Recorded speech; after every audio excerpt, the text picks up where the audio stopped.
Imagine this. You've spent all summer nurturing your tomato plants. It's the very end of the season, and those last, most anticipated fruits are finally almost ripe. Then you step outside one morning, and every single one is covered in black spots, literally overnight. Does this sound familiar? Today we're going to talk about that one critical mistake that can wipe out your entire tomato harvest right at the finish line, and I promise you'll be surprised at how simple it is, and even more so, how easily it can be avoided. To truly grasp why this happens, we need to consider the calendar. Late summer and early autumn aren't just for harvesting.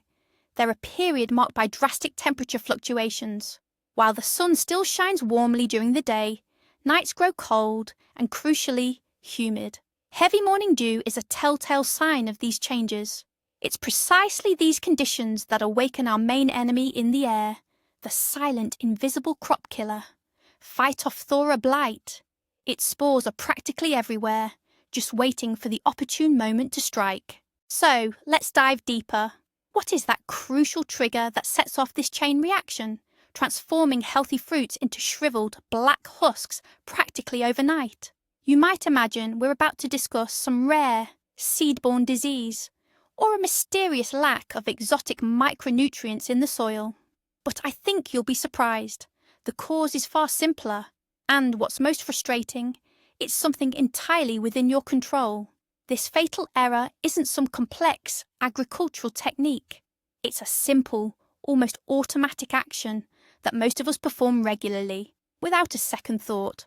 What's more, many make this mistake with the best intentions, genuinely believing they're nurturing their plants, helping them fortify themselves for a cold night ahead. We think we're providing vital hydration, but what we're actually doing is opening the floodgates for the most devastating tomato disease. Are you starting to guess what it is? Of course, we're talking about watering. But don't jump to conclusions. It's not about the act of watering itself, but rather its timing, and even more critically, the method you use. And here it is, the critical mistake we're warning you about. The fatal error you must avoid at all costs late in the season is evening overhead watering. Put simply, this means watering your plants directly on the leaves with a watering can or hose after the sun goes down. It might look nice, refresh your plants, and wash off dust, but the consequences can be truly disastrous. Let's break down why this is so dangerous, especially in August and September. During the day, the sun can still be quite intense, heating up both the soil and the plants considerably. But the moment the sun goes down, temperatures plummet. If you generously drench your tomato leaves at this point, that moisture simply has no chance to evaporate. It remains clinging to leaves, stems, and even developing fruit throughout the long, cold night. And what does that lead to? The perfect breeding ground for late blight spores.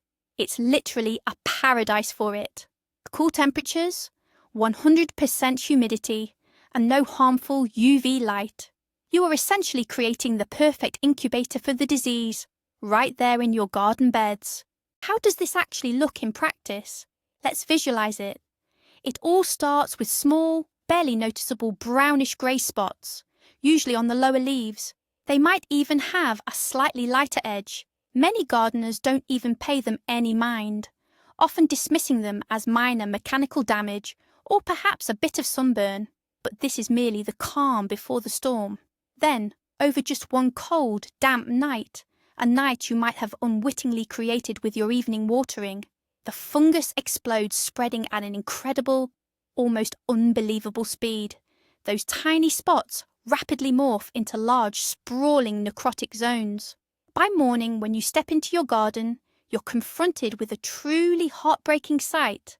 The leaves aren't just blackened, looking as though they've been scalded with boiling water. Long, dark brown or black streaks have also appeared on the stems and leaf stalks. And what's most devastating, the disease has spread to the fruits themselves. On still green or ripening tomatoes, you'll see large, firm, sunken brownish spots developing under the skin, quickly expanding and turning black. This, my friends, is late blight in all its terrible glory. And let me tell you, this isn't just simple rot from too much moisture.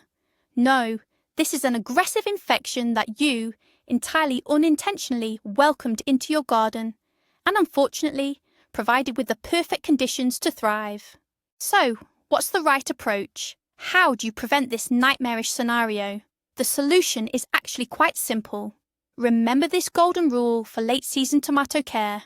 Always water strictly in the morning. Why morning specifically? The reason is quite simple. After a morning watering, your plants have the entire day ahead of them. The sun and a gentle daytime breeze will quickly dry any stray drops of moisture that might have landed on the leaves. This leaves no time or opportunity for blight spores to germinate and begin their destructive work. And the second, equally crucial rule, which goes hand in hand with the first, always water exclusively at the base of the plant. Forget watering cans with spray nozzles that simulate rain. Your goal is to deliver water directly to the root system, making sure to keep the foliage completely dry. Aim the stream of water from your watering can, without the shower head, or a hose directly at the soil around the plant's base. Imagine you're giving your plant a refreshing drink, not subjecting it to a cold all-night shower. Water is for the roots, not the leaves. By keeping the foliage dry, you strip the fungus of its main element, moisture, and thus its chance of survival. However, watering the leaves in the evening, while a major mistake, isn't the only factor making things worse. Other elements often contribute, working hand in hand with this problem. One such factor is overcrowded planting. When tomato plants are too close together, forming a veritable jungle, there's practically no air circulation between them. Leaves are constantly touching, and any moisture, whether from dew or improper watering, remains trapped in this dense foliage for many hours. So, don't be afraid to grab your pruning shears towards the end of the season. Thin out your plants, ruthlessly remove all lower leaves, especially those touching the ground or looking yellowed and diseased. These leaves no longer play a significant role in photosynthesis, but they serve as ideal entry points for soil-borne infections. By removing them, you achieve two goals. You improve air and sunlight access to the base of the stem, and you eliminate a potential breeding ground for diseases. The plant needs good air circulation. This simple action significantly reduces overall humidity around the plants and helps prevent blight from taking hold in your garden. And finally, a crucial point, often overlooked but immensely important in this fight. Absolutely never leave weeds or any fallen, pruned leaves on the soil directly under your tomato plants. Many assume it's just organic matter. It'll decompose and act as mulch. However, during cool nights and heavy dews, this seemingly harmless practice turns into a ticking time bomb.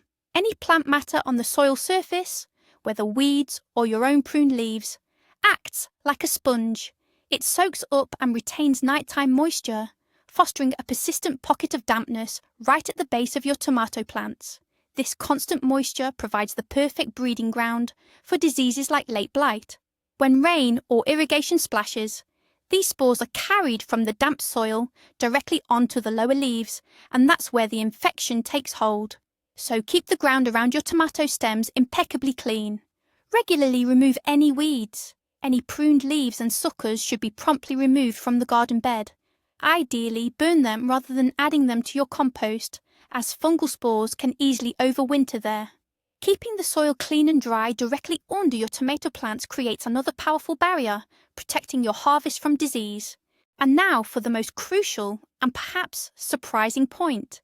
The turning point comes when you realise late blight doesn't just appear out of nowhere. More often than not, its explosive spread is a direct result of a single wrong action taken at the wrong time. Just one night with wet leaves in cold weather, and by morning, you can lose an entire harvest you've cultivated for 3 months. The consequences are catastrophic. Blackened fruits can't be saved.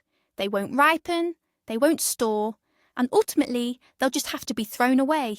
All your hard work goes to waste because of a mistake that was so easy to avoid. So to recap, the main enemy of your precious late-season tomatoes is moisture on their leaves during a cold night. The easiest way to invite disaster is to water your plants over their leaves in the evening, and the surest way to save your harvest is to water only in the morning and strictly at the base of the plant, ensuring good air circulation for your plants. Thank you for watching this video until the end. I hope this information helps you keep your last, most delicious tomatoes safe and sound. If you found this video helpful, please give it a like and subscribe to the channel so you don't miss out on future tips. Now, a question for you. Have you ever faced this problem of your tomatoes blackening overnight? Share your experiences and perhaps your secrets for fighting late blight in the comments below.